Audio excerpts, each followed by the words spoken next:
ओम गणपते नमः। जय माँ लक्ष्मी। दोस्तों, आज माघ महात्म्यम का अध्याय दूसरा। जैसा कि आपने पहले अध्याय में सुना था कि राजा शिकार खेलने के लिए वन में गए और वहां पर उन्हें एक बहुत सुंदर सरोवर मिला। रात्रि विश्राम के बाद जब राजा सुबह चलने लगे तो उन्हें वहां पर एक तपस्वी मिले, जिन्होंने कहा कि इतने सुंदर सरोवर को छोड़कर आप माह के महीने में कहाँ जा रहे हो। तो राजा ने उनसे पूछा कि हे महात्मने, आप मुझे महात्म्य के बारे में बताइए, मुझे इसके बारे में कुछ भी ज्ञान नहीं है। तो उसके आगे दूसरा अध्याय स्टार्ट होता है। राजा के ऐसे वचन सुनकर तपस्वी कहने लगे कि हे राजन, भगवान सूर्य बहुत शीघ्र उदय होने वाला है, इसलिए यह समय हमारे लिए स्नान का है, कथा का नहीं। सो आप स्नान करके अपने घर को जाओ और अपने गुरु श्री वशिष्ठ जी से इस महात्म्य को सुनो। इतना कहकर तपस्वी सरोवर में स्नान करने के लिए चले गए और राजा भी विधि पूर्वक सरोवर में स्नान करके अपने राज्य को लौटा और रनिवास में जाकर तपस्वी की सब कथा रानी को सुनाई। तब सूत जी कहने लगे कि हे महाराज, राजा ने अपने गुरु वशिष्ठ जी से क्या प्रश्न किया और उन्होंने क्या उत्तर दिया, सो कहिए। व्यास जी कहने लगे कि हे सूत जी, राजा दिलीप ने रात्रि को सुख से सोकर प्रातः समय ही अपने गुरु वशिष्ठ जी के पास जाकर उनके चरणों को छूकर प्रणाम करके तपस्वी के बताए हुए प्रश्न को अति नम्रता से पूछा कि गुरु जी, अपने आचार, दंड, नीति, धर्म, राज्य और चारों वर्णों के चारों आश्रमों की क्रियाएं, दान और उनके विधान, यज्ञ और उनकी विधियां, व्रत, उनकी प्रतिष्ठा तथा भगवान विष्णु की आराधना अनेक प्रकार से तथा विस्तार पूर्वक मुझको बतलाइए। अब मैं आपसे मास के स्नान के महात्म्य को सुनना चाहता हूँ। सो हे तपोधन, नियम पूर्वक इसकी विधि समझाइए। गुरु वशिष्ठ जी कहने लगे कि हे राजन, तुम दोनों लोकों के कल्याणकारी वनवासी तथा गृहस्थियों के अंतःकरण को पवित्र करने वाले माघ मास के स्नान का बहुत सुंदर प्रश्न है। मगर राशि के सूर्य के आने पर माघ मास में स्नान का फल गौ, भूमि, तिल, वर्ण, स्वर्ण, अन्न, घोड़ा आदि दानों तथा चंद्रयान और ब्रह्मा कुछ व्रत आदि से भी अधिक होता है।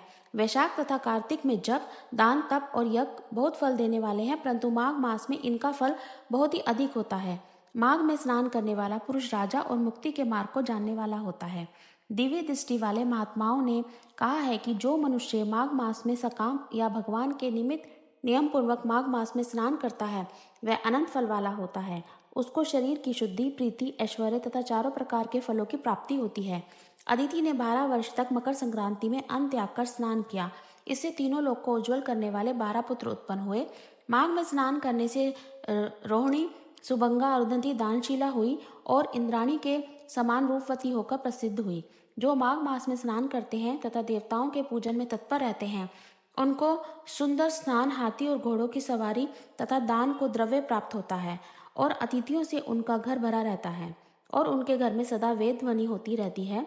वह मनुष्य धन्य है जो माघ मास में स्नान करते हैं, दान देते हैं तथा व्रत और नियमों का पालन करते हैं और दूसरों के पुण्यशील होने से मनुष्य स्वर्ग से वापस आ जाता है। परंतु जो मनुष्य माघ मास में स्नान करता है, वह कभी स्वर्ग से वापस नहीं आता। इससे बढ़कर कोई नियम, तप, दान, पवित्र, पापनाशक नहीं है। भृग जी ने मणि पर्वत पर विद्याधरों को यह सुनाया था।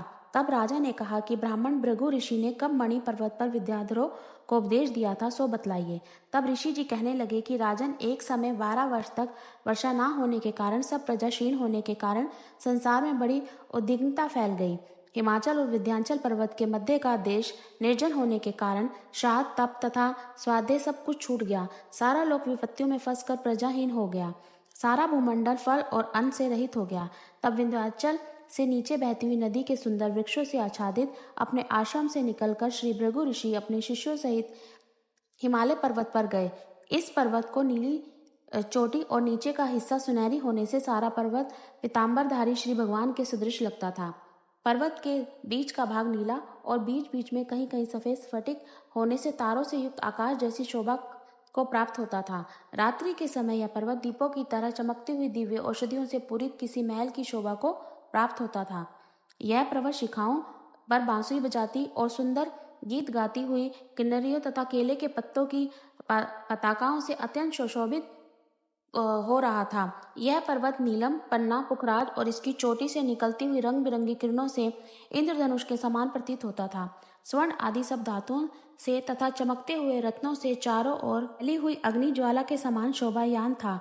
इसकी कंदराओं से काम पीड़ित विद्याधारी अपने पतियों के साथ आकर रमण करती थी और गुफाओं के ऐसे ऋषि मुनि जिन्होंने संसार के सब कलेशों को जीत लिया था रात दिन ब्रह्म का अध्ययन करते और कई एक हाथ में रुद्राक्ष की माला लिए हुए शिव की आराधना में लगे हुए हैं।